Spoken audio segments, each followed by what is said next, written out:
Depuis plusieurs années, la ville de Douala connaît un engouement certain pour le sport et les salles de remise en forme. Ce phénomène a permis de démocratiser un métier, celui de coach sportif. Nous sommes à Japoma, dans le 3e arrondissement de la ville de Douala. Ce matin, Coach Kana donne une session multidiscipline à ses clientes.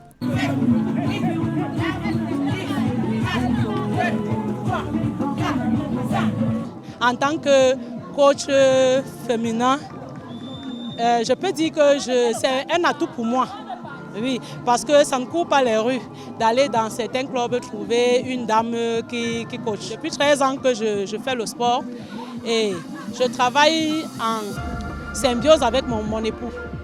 Donc c'est ça qui m'a le plus motivée parce que tout le temps quand je le voyais devant, il coachait, j'avais aussi cette envie folle. Le coaching au Cameroun est très vite devenu indispensable à toute une catégorie de sportifs. Et rares sont les fois où on a vu des femmes en faire un métier à source de revenus passifs. Bon, je fais du sport premièrement pour ma santé physique. On sait qu'il est très essentiel de pratiquer le sport pour sa santé. Et à côté de ça, disons que je souhaite aussi garder la taille, quoi. Avoir coach comme une femme, ça veut dire qu'il y a égalité de sexe déjà au Cameroun. Ça veut dire que tout peut se passer avec les femmes. On est à l'époque des femmes et on ne peut plus compter uniquement sur les hommes. Avec le sport, tout le monde est prêt à nous encadrer et nous sommes fiers d'avoir coach comme une femme. Le phénomène de coaching touche monsieur et madame tout le monde en quête de performance ou de remise en forme et chaque sportif a sa façon de choisir son coach. Ces dernières années, de nouvelles disciplines sportives ont surgi comme le fitness, la zumba, le jamboul et avec elles, ces nouveaux coachs.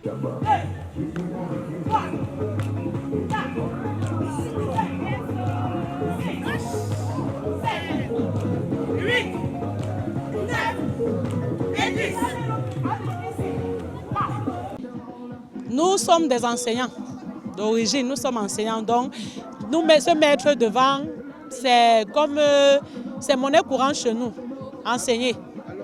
Les femmes me font énormément confiance parce que vu la manière dont je les ai prises, oui. Parce que quand vous abordez les gens, il y a la première prise de contact, c'est elle qui détermine tout. Donc c'est à partir de là où la confiance a été établie. Il est bon de rappeler que la demande des citadins de prendre soin de leur corps et de leur santé a fait créer à Douala une multitude de clubs de remise en forme, notamment Trim Fitness Club de Japoma. Le club, il a été créé il y a de cela 8 ans, oui, que nous sommes à Japoma. Donc le club a été créé, étant donné que mon époux, lui, il n'est pas ici. Et moi, il m'a désigné comme son adjoint. Donc, c'est moi qui travaille avec le club Trim Fitness. Trim Fitness qui veut dire tailler son corps pour la vie. Oui, Trim veut dire tailler. Voilà. Donc, nous sommes ici à Japoma. Chez nous, ici, là, à Trim Fitness, on a les séances de sport 2 fois par semaine. Et samedi et dimanche, chaque 6 heures. 6 heures, 8 heures. Pourquoi est-ce que vous avez décidé de faire ça? Qu'est-ce qui vous a encouragé? Le sport, d'abord, déjà, c'est la santé. Je fais mon sport par rapport à la santé. Ma santé d'abord, pour le plaisir, parce que j'aime le sport. En termes de difficultés, les femmes coachs rencontrent le plus dans un univers où il faut prouver pour pouvoir mieux se faire accepter par les participants aux séances de sport. Bon, les difficultés, ce n'est pas facile de manager des personnes. Ce n'est pas facile le management. Donc de temps en temps, il y a des petits malentendus que nous rencontrons dans le groupe. Mais on finit toujours par établir, la paix finit toujours par triompher.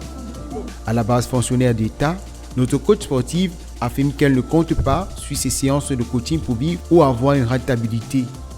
Même si les prisons ne manquent pas venant de la part des adhérents de son club.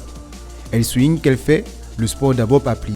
En termes de gains, je peux dire que c'est la santé pour nous, dans notre club, parce que nous ne vivons pas nous ne vivons pas au dépend de ce que nous faisons ici. Nous sommes là pour encadrer les gens, nous sommes là pour procurer la santé aux gens. Donc en termes de gains, c'est la santé parce que déjà, nous sommes des fonctionnaires. Nous vivons au dépend de notre salaire. Donc si c'est pour le gain, c'est la santé. en général. Nous procurons de la santé aux gens, le bien-être. Non, à but non lucratif. C'est vrai que de temps en temps, il y a des présents, mais c'est à but non lucratif. Comme beaucoup de grands centres urbains, la capitale économique camerounaise a su succomber au phénomène de coaching sportif, mais face à cet engouement, les femmes peinent encore à se frayer une véritable place et la profession aura encore besoin, tôt ou tard, de s'organiser pour réussir à se professionnaliser.